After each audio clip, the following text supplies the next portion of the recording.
apparently my creative growth was stunted somewhere between 1999 and 2002. So if my ideas at first glance on the draft 0.0001 sound a little stunted, a little throwback, a little retro, a little antiquated, a little not ahead of the times but behind the times, you'll forgive me. But it's just sort of a spitball, off-the-cuff starting place. Okay? And also, I'm savvy enough and intelligent enough to do a very sophisticated kind of updrafting that gets me to a nuanced place connected to the present now and futurism. Because, research.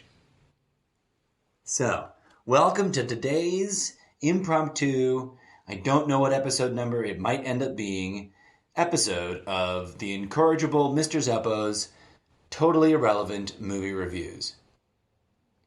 I'm watching The Outsider.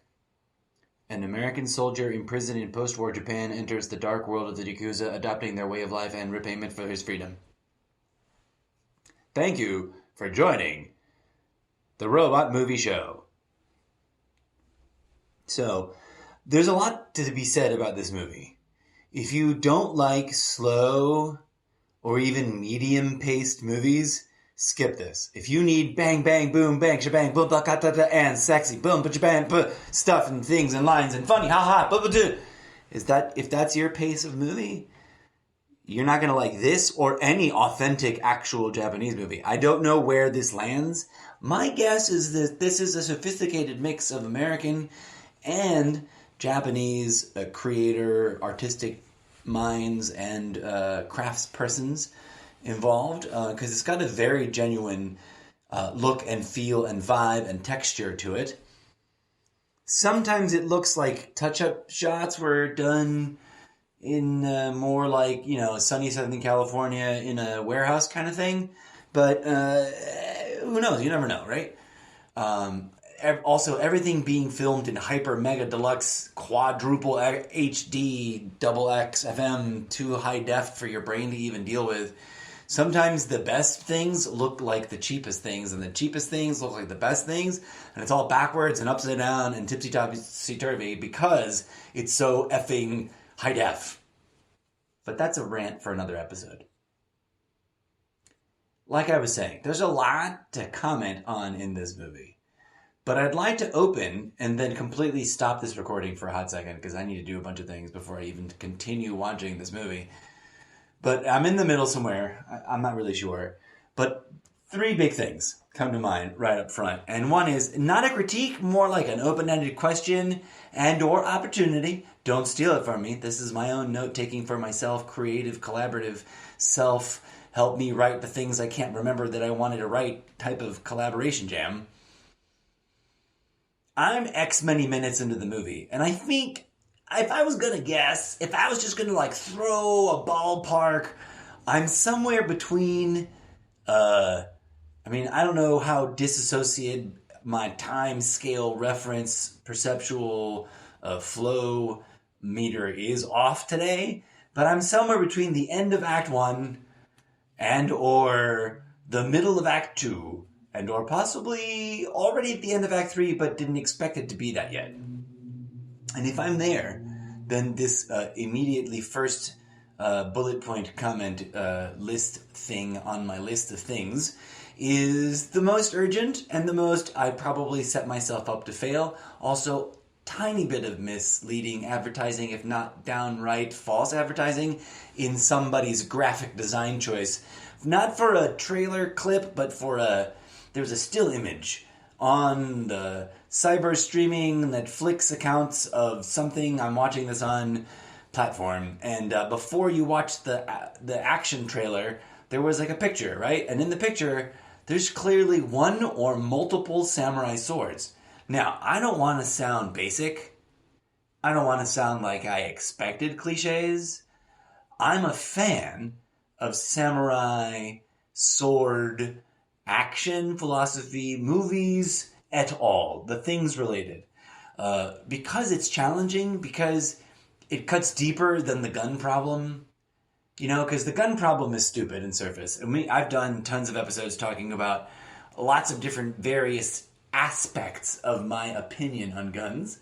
I don't know that I've actually formally, officially done my full-blown, masterminded triptych docu-opinio letter podcastumentary on what Mr. Zeppo thinks about guns. But it's been sitting in the simmer and boil and burn to a crisp and resimmer and raise like a phoenix / mermaid of the tea kettle of opinion boiler pots of things on the many flames on my stovetop range of opinions. And it's back there simmering away at a real good, strong, low heat with a strong simmer, low water. It's a concentrated opinion. I got strong, concentrated opinions on gun at all. And I don't want to be offensive. I don't want to offend gun owners. I don't want to offend gun not owners. I don't want to offend gun lovers. I don't want to offend gun haters. But I'm probably going to offend every last one of you motherfuckers with that episode triptych when I finally get around to doing it really, really, really seriously. And I've been brain stewing that one for like 11 years and a half. But I digress. When one chooses to live by the sword, one must contend with openly and publicly and personally and intrinsically to the core of your being, accepting that one will die by the sword. That's part of the mythos, the ethos, the gestalt, the psychology of all the things you could throw in this little bucket of like descriptors for the sexy brain activity around the ideas and idea of and ideas about and ideology, echo chambers are surrounding all the ways I could, multi-peg this conversation down to. When we talk about swords, we're not just talking about cool things you hang on your wall or swing around in your YouTube video and hope you don't chop your own balls off, right? Like, we're talking about centuries worth of history on all the continents, not just Japan. They don't have an exclusive thing on swords, but they have the most aesthetically, holistically, most well thought out, in my opinion, just based on my cursory survey of sword culture, like ancient sword culture, traditional sword culture, survival, life and death, live by the sword, die by the sword culture, not the sword culture of gotta buy it at the mall and put it in my living room and take it to... No offense. I love all my festival fair campground friends that go to places and wear fake swords or fight with almost real swords or wooden swords or whatever swords. I'm not talking about that though, right? Like, I'm not dismissing any of that. Not judging any of that, not saying any of that is bad. It's great to go out and be a craftsperson and sell your crafts because you gotta hustle, even if you don't want to hustle in this hustle-based economy of nonsense hustle. Funny though, the bananas grow off the banana tree for free. The oranges, they don't charge nothing. The apples, etc. The rutabaga, the truffle, rare, hard to find. Gotta hire a pig with food and or a home to sleep and poop at, but you don't have to pay for them. Not really. Not if you think about it in terms of what nature gives you. But as soon as you start talking about killing people for hire and butchering each other with honor and fighting for things like land and or gold and or salt and or virgins and or goats and camels and or imaginary people with sandals and loincloths that sit around in the sky and shit in your face and then tell you to take it up the ass with a hot poker underground in a cave full of ugly people. That's what hell is, essentially. When you get down to bare bones, knuckles, what the fuck is wrong with it? Why you don't want to go there? It's a bunch of really disgusting people, like beyond, like their organs are on the top of their head and they breathe fire and you can't look at them. They're so hideous, and their penises are always erect even if they're not men and they're just in your face with the ugly. And instead of doing much of anything besides eating you and or shoving a hot poker up your ass, there's the delightful added fact that you are stuck there for eternity and beyond because God has judged you, even though he loves you and wants your money. tip of the hat to everybody who remembers the stand-up comedian from which I adapted that from. And also, comedy is 3% stealing, 2% adapting, so it's not stealing anymore, and 5% making fun of yourself for stealing it. Okay, so George Carlin is gonna judge me from heaven. Oh, I'm sorry. George Carlin is in hell. No, I'm sorry. There is no hell. There is no heaven. George Carlin is dead and or possibly reincarnated. Not in me, because I was alive and he was alive. And if you only believe in one person reincarnating as one other person in a straight, weird, discombobulated lineage of individuals, then that wouldn't work because I'd have to not be born yet, right? Technically, if that's the way it works. If you're into the ubiquitous reincarnation, like there's only one being that's busy being all the human beings, and that's why the name is what it is, and that's why God talks so weird about I am you, and you are me, and we are all together. Whoa, where was I going? Right, The Outsider. Is it Jared Leto or Jude Law? Or that other guy whose name is somewhere in the middle between the three of those. This blue-eyed Gajan, however you pronounce the rude name, because it's meant to be, right? It's a dismissive, pejorative for white American males in Japan after World War. Well, whichever one, I guess, because, I'm sure they'll call us that, or you that, because I'm not one of you. I just passed for you. It's complicated. They'll call y'all that after World War III and probably after World War IV too, if there's still Japan and we let some Japanese people still live there. Or, the monsters with the radiation ate them all. I don't know. Because, Fukushima. Isn't it fun? Super sidebar in terms of movies that there's a brand new Godzilla series in anime on Netflix that looks either super tight or really, really horrible. I can't decide, but I'm gonna watch it. And there's also a brand new Godzilla movie out in theaters that I didn't even know was out in theaters until I went way late to the party to finally see the end of that thing with the Infinite War. I'm sorry, not Infinite War. I finally went to see Neverending War Part 3. Oh, that's the wrong name too. I finally went to see American brainwashing of endless war loving superheroes. Oh, no, wait. No, they're also into tantric sex. What? Sorry. I love the Avengers and I love Marvel. I love to make fun of everything. I'm an equal opportunity, poke you in the eye and tell you, what's your problem? Is there an ego trap in what you did, even if what you did is really cool? Especially if what you did is really cool? Is there an ego trap in what I'm doing? Probably, yeah. Because, I'm not claiming to be ego-free. I have not wrestled my ego to the ground and curbed its face into the curb. That's rude. Don't curb people. That's being a bad person. I don't care what your excuse. I don't care what your rationale. I don't care what fictional universe you live in. If you're trying to curb people or pretending to talk about curbing people or randomly, quote unquote, jokingly, threateningly, I'm just kidding, to curb people, you're a bad person. You don't have a soul because you strangled it with neglect. Okay. You can be healed, so silver lining, right? Unless I'm insane and this is some weird hysterical joke on me and there is no such thing as healing. There's no such thing as redemption. No such thing as forgiveness. So every serious samurai movie I've ever seen, and I mean legit, like as a fan, as like a person, as a white Mexican alien from another dimension / also a different planet, really, if you get down to it, because my planet isn't the same planet as your planet, because in my dimension, your planet had already burnt to a crisp because all the talking monkeys there were idiots.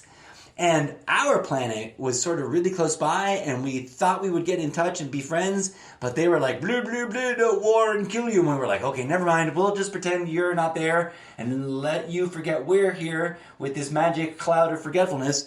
And we escaped being annihilated by you people. I'm sorry, your ancestors in another dimension / y'all. Same people.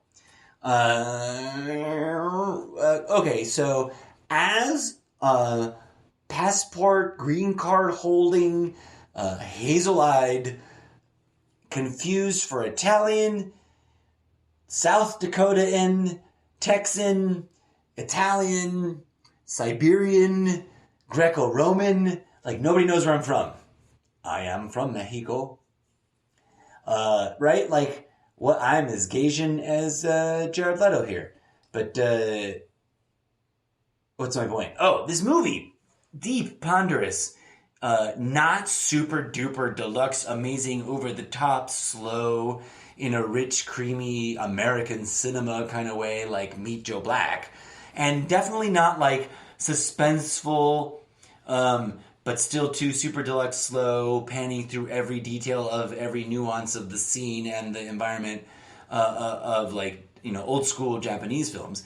But some delightful place and mixture of all those things that seems to split the difference and go right down the middle path, if I dare use that sort of language. Okay, so right here in the middle, I'm mocking myself. I foolishly expected samurai swords, have not gotten any yet, and although there's been a lot of knife cutting, slicing, gruesomeness, and I'm 60-40 split on special effects / gore. I have personal history in the industry working with special effects and being interested in special effects and being fascinated by how special effects work, meeting some professionals and passionate amateurs that are really, really, really great at certain kinds of special effects, etc.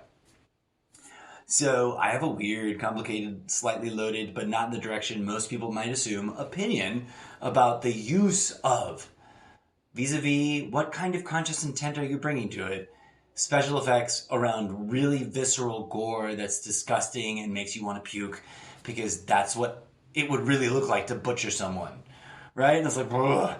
And I'm not a fan of movies that over-gorifically glorify and normalize and sort of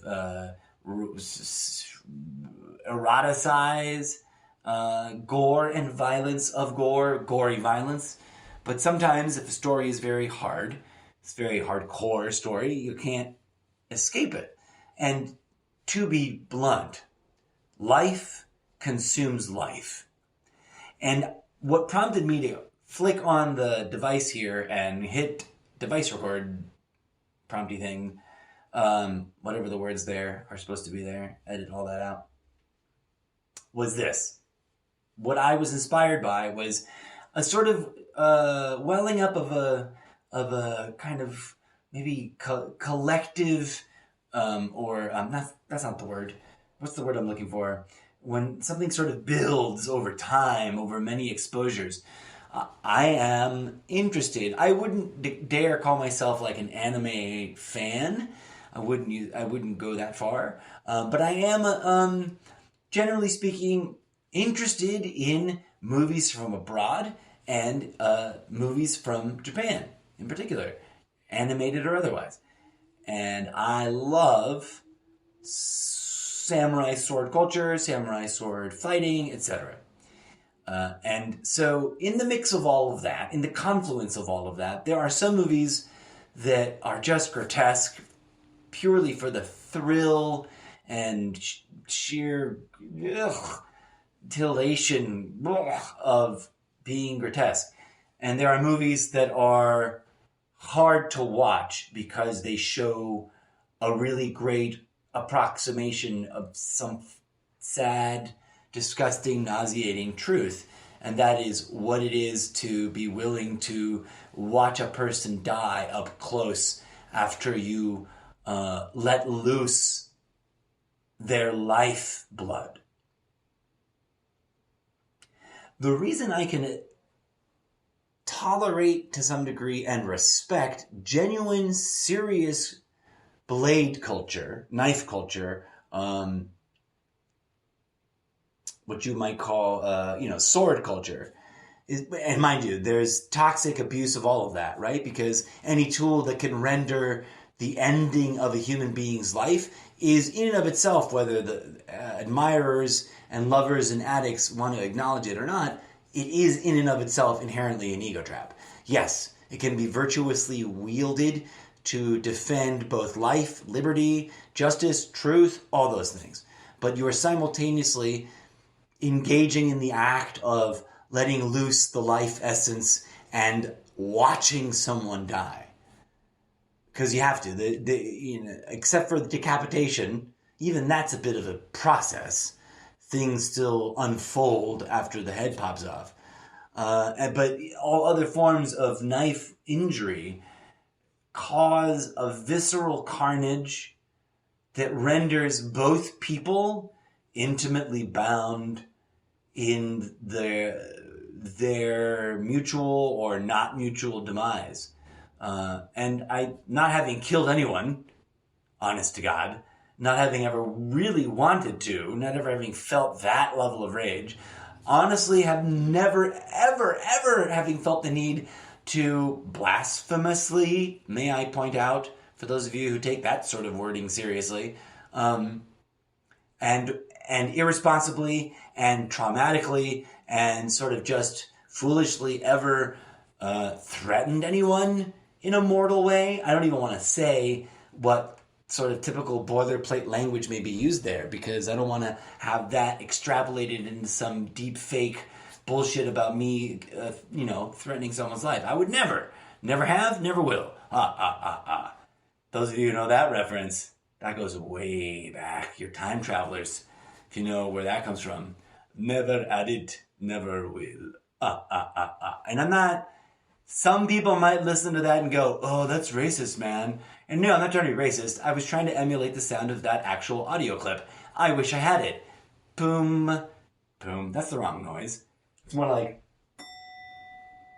It's almost the right noise, but I want one of those hotel bells, as I rambled about recently.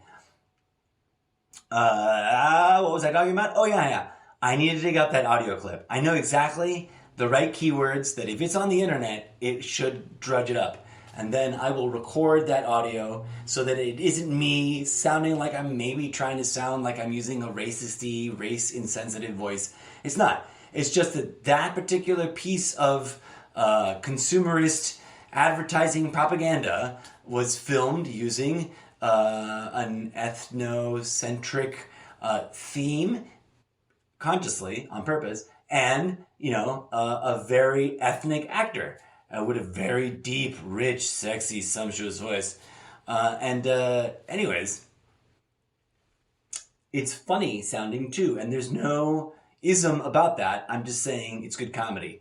Because when you say something in a funny way, it's always funny. It doesn't matter what you look like. Whether you're pretty or not, whether you're this way or that way, when you say something funny in a funny way, it's just funny. Okay? And we need to fucking unclench our clenched up root chakras, because we got them all bunched up down there in the right there between the root and the sacral. That whole sandbar of humanity's sandbar right now is puckered up, folks. In every party, in every echo chamber, everybody's walking on your own like eggshells of I don't want to unpucker my puckered, and we need to breathe, and relax. So, where was I going? Right, this movie. I haven't even started in on this movie, and it's almost been 30 minutes. So I'm loving this movie, and I have some big, weird questions, and I want to know how it all comes together. And I'm about to take a break from watching this movie, because this is how crazy I am about watching movies, especially since I said I'm going to start taking any movie that I watch seriously as a candidate for inclusion in the incorrigible Mr. Zeppo's totally irrelevant movie reviews and ramblings. So, I'm intrigued by the lack of samurai training, right? And what I wanted to capture was that thing about, as an admirer of sword-related film, I realized that it could be postulated, it could be said, as an outsider, that was almost accidental. I really almost literally had forgotten the name of the movie. But as an outsider to that culture, especially historically speaking, I wasn't there historically speaking, and I don't have any roots anchoring me to that historically speaking. But as an outsider, it would seem like perhaps in Japan, in samurai culture, And given some of the deep rules and honor and respect and regulations around how, one, when, where, why someone can deign to take another person's life with the blade, ever increasing one's own odds of having their own life taken by another person's blade. That there might be some profound, deep, frightening truth there that could be formulated something along the lines of what I'm about to word vomit out of my pie hole right now. Being confronted with that level of mortality. I mean, if you spend some time thinking about medieval anywhere, right? But medieval Japan in particular, because they were kind of super advanced on many levels for their medieval times, which were really different and at a completely different time frame, or radically not exactly the same time frame as not the actual, that would be very poor phrasing, Mr. Zeppo, but as the traditionally over-commented on European medieval times, as in every continent has gone through or is still doomed and destined to go through their medieval times. Wink, wink, nudge, nudge, hint, hint. North America and most of Latin America and also most of South America, because those are 3 different places. Say no more, say no more, say no more.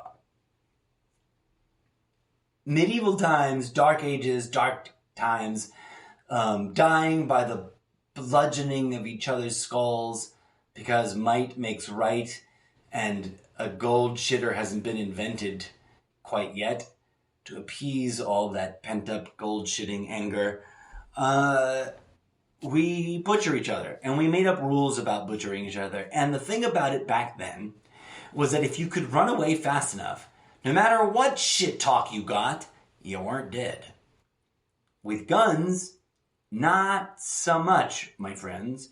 And this movie, for all of its fascinating lack of samurai swords, given its subconscious, inadvertent prompting to give you a mild, sexy expectations for samurai swords, vis-a-vis that one graphic that I'm critiquing. I'm not critiquing, I'm poking fun lovingly at it. They do play with the power of guns in close proximity the way sword fighters might want to use guns, right? Because this is a country in transition. This is a country at crossroads between past cultural roots, their own innovations, and where they were wanting to go before they were imperialistically pooped upon, and what happens after that sort of mishigas. And I just realized, I already made the joke about I really couldn't tell. This could be World War I, World War II, or World War III. All they would need to do is sprinkle a tiny, sexy splash of Black Mirror right across that, and you'd be done. World War III, World War IV. Robots for World War IV, right? World War III, computers. World War IV, robots. World War V, sticks and stones with robots. World War VI, laser beams coming out of your third eye. Wait a minute, why don't we just skip all that, get to the open third eye bit, and not have any more world wars? Oh, right, that's got nothing to do with this movie. So there is a really fascinating exploration of that tension, and I'm not into glorifying gun violence, right? And while I was sort of giving some small, measurable amount of respect to sword culture over gun culture, because gun culture, in my opinion, is cowardly. Gun culture is cops sworn to serve and protect, shooting unarmed youth in the chest or in the back as they run away. That's gun culture. And, the most recent set of gun stories aren't even any better. Every week, the news about who is shooting who is getting more morbidly, stupidly depressing. A cop shot his own kid because of an argument he was having with her over the baby gate for his own grandkid. Shot his kid in front of the grandkid. if I understood the headline correctly. I'll have to go back and double check that. So I guess the distinction I'm making is that with swords, if you want to be a pacifist and not fuck with swords, there's an honor rule. You don't fucking start butchering a poor bastard that doesn't have a sword, because that's bullshit. Everybody knows that's bullshit. If you want to fight a person who refuses to carry a sword, you fight them with your hands, right? In a world without guns. That's the only thing that makes sense, right? In a world without guns, you got swords and knives and people who refuse to carry those. You got martial arts, so that's cool. Your body is your weapon.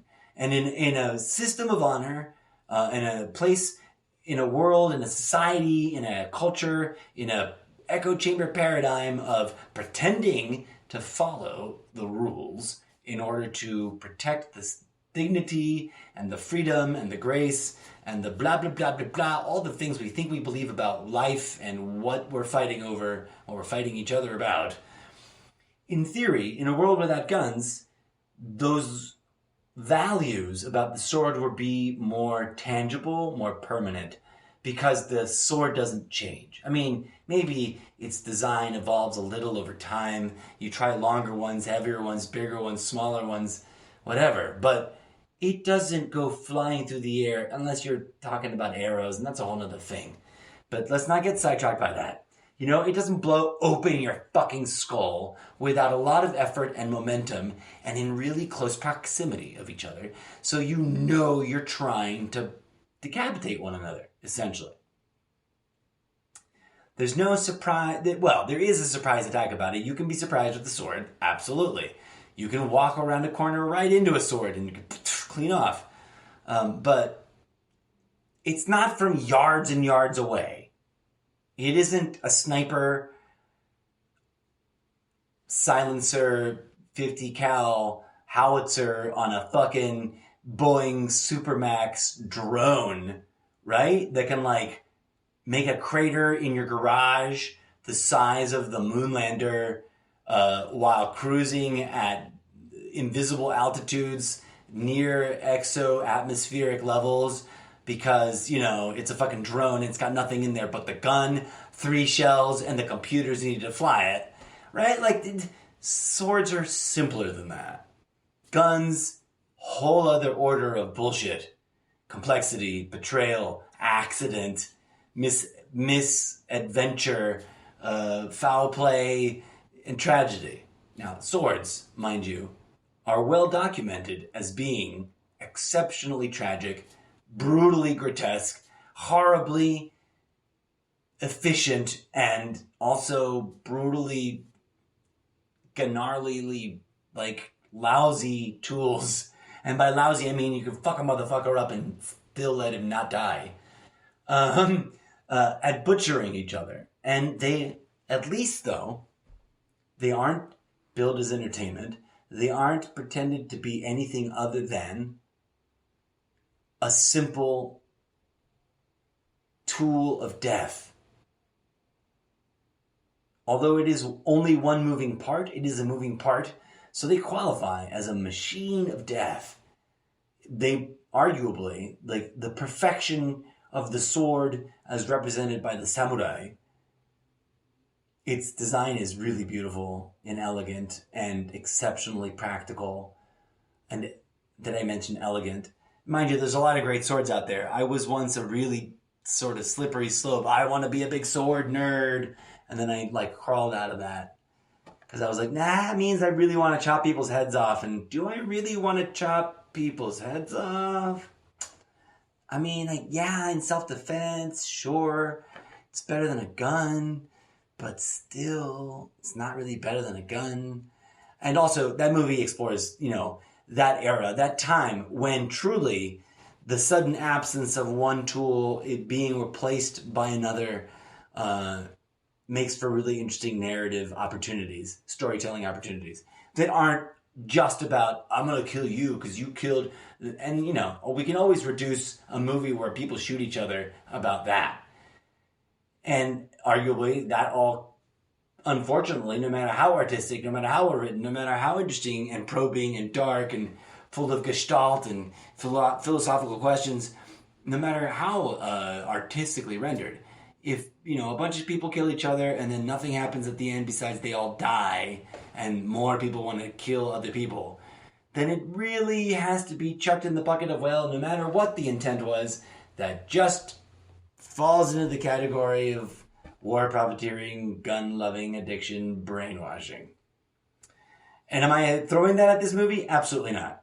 I wanted to acknowledge that in that culture of sword play and of living up to the axiom that living by the sword meant you die by the sword, they must have discovered it, projecting into real world people and events that are unknowable to me, right? But I can only presume that perhaps for some, and maybe for a growing number of people, there was some transcendent understanding that life has always consumed life, and that having reached this apex predator pinnacle where no other predator predates on us, then we must in some honorable, safe, balanced, regulated, controllable way allow ourselves to predate on each other, because otherwise we turn into cancer, right? We become the toxic death scum that clogs the living systems out of their ability to regenerate and perpetuate themselves.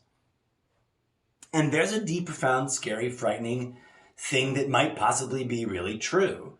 Because we used to live in a world for a lot longer than we've lived in a world with computer screens and movies on the internet and hyper-dimensional 3D immersive matrix Netflix realities that are movie worlds within movie worlds, or whatever epoch you're in. Before the turntable and the megaphone, we lived. What I'm saying is all of our technological time is but a blink of an eye compared to the amount of epochs upon epochs of time we spent trying to survive, while other scary, gnarly creatures thought we would be tasty food and tried to eat us because they were localized apex predators. We ingenuously progressed to the level of going, aha, no other animal can butcher another animal so good, so efficiently, so quickly, so, in the name of self-defense, powerfully than we can. No other animal tries to eat us anymore. Great, now what? For millennia, for ad nauseum, God knows how many lost chapters of developmental history, we were someone else's food. And that was okay. It was scary as fuck, sad when it was your cousin or your sister or your girlfriend or your boyfriend, but it was normal. And we grieved about it, and we prayed to the gods that the evil, horrible monsters that ate us would eat something else instead. And then we got angry because they got old, I guess. And we started saying, well, what if we just killed all those beasts that can kill us? There were no more of those. What happened? We got bored. And for some reason, it turns out, it's human nature for humans to kill each other worse, more brutally, more savagely, more disgustingly, more vilely than any brutal, dumb, non-thinking apex predator ever has. We have abused ourselves with violence. Why? Perhaps in the elegance of this machine of death, this singularity in a blade, this truncation of life force that just chops a person in half with the right skill and the right leverage and the right force applied to it. Perhaps, just maybe, it can teach some lessons about mortality, the finality of death, the fragility of life, and the seemingly unanswerable question of what lies beyond and what it is we are supposed to be fucking doing here or not. than an AK-47 and a bunch of high end, super high rate of fire, fully automatic, blow your skull open and splatter your brains across the ceiling. Mechanized machines of brutal death that bring no honor and no real contest. The only real contest is who can shoot the fastest and or survive the deluge of lead the longest. When really, with blades, they are an extension of your hands. Now, gun lovers say, oh, it's an extension of my arm, blah, blah, blah. But really, the gun's doing all the work. You can't throw a thing that fast. With a blade, it's up to you whether or not that blade plops the top of their skull off like a cantaloupe or just plings them, giving them a gnarly head wound, but doesn't even crack open their skull, right? It's your fault. It's on you which one of those two outcomes you get when you try to chop the top of somebody's heads off with a samurai sword. That's what makes it elegant and balanced. And I think if we're going to argue the lesser of two evils between machines of death, I would love to see guns just forgotten about, lost, and everybody fighting with swords in an honorable, limited, stay the fuck away from the kids and the innocent people and anybody who doesn't want to carry a sword, right? You can't chop up people with no swords. You'll get stopped. And no, just because sometimes some idiot wants to do that, everybody got to carry a sword. You just run away, because as long as they haven't fucking surprised the shit out of you, you can see a motherfucker with a sword coming.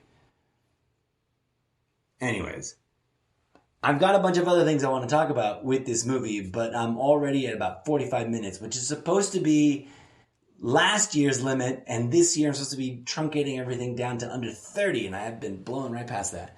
So I don't hate this movie. I'm engaged. I'm intrigued. I want to know. A couple of ingredients are a little cliche, but they mix well with the things that are fresh and new. There was some really interesting, elegant, not quite ponderous, but definitely probably too slow for people who thought that Infinity Wars was too long and could have used more action. So this movie's not for you guys. But if you're willing to test those boundaries, but you're not ready for Meet Joe Black yet, this is a great movie. And Blue-Eyed Wonder Boy over here, whatever his name is, which totally was at the tip of my tongue 5 seconds ago and is now gone. C'est la vie.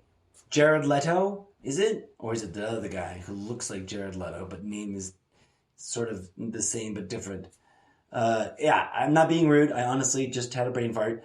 I'm going to come back to this movie and see what's up, because the second half probably will engage me and inspire me and freak me out as much as this first half has. Oh, and by the way, I want to close with this. Do not steal my idea. My homage, parody, spin-off, mini scene that I would do is, instead of Jared Leto, some delightfully tall and not tiny woman, some woman that's large and powerful, in sort of the same situation, but with the added disadvantage of being a woman in a culture that is generally disrespectful to women.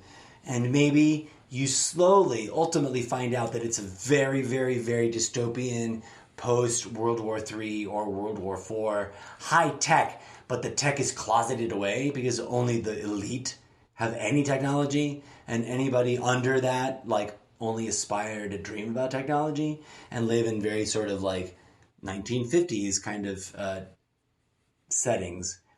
And then you just replace a lot of the male masculine power plays with women figures, for both the struggle of a woman overcoming, but also because at first you're surrounded with men, but these men are just underlings, the lowest level. Ultimately, you find out that after the Third World War, women took control of the world and things were great for a while, but then we had World War IV. Because the ego trap doesn't care which gender you were born as. You're still you in the everlasting gobstopper of consciousness stuck inside a meat flesh talking monkey puppet that will fall apart. And you're easily seduced by ego traps. Yes, that's what I said. Ego knows what's up, no matter what the context, no matter which movie you're in, you are still you. No matter which body, which talking meat puppet, which sleeve, which envelope, you are still you, the unending avatar of bifactoring unity of consciousness, projecting reality so it can be observed through the observation of reality. And they didn't talk about that in this movie, but Zen, Japan, duh, obvious connector. So I made the connection. Mic drop! Please join me for part 2 a little later on.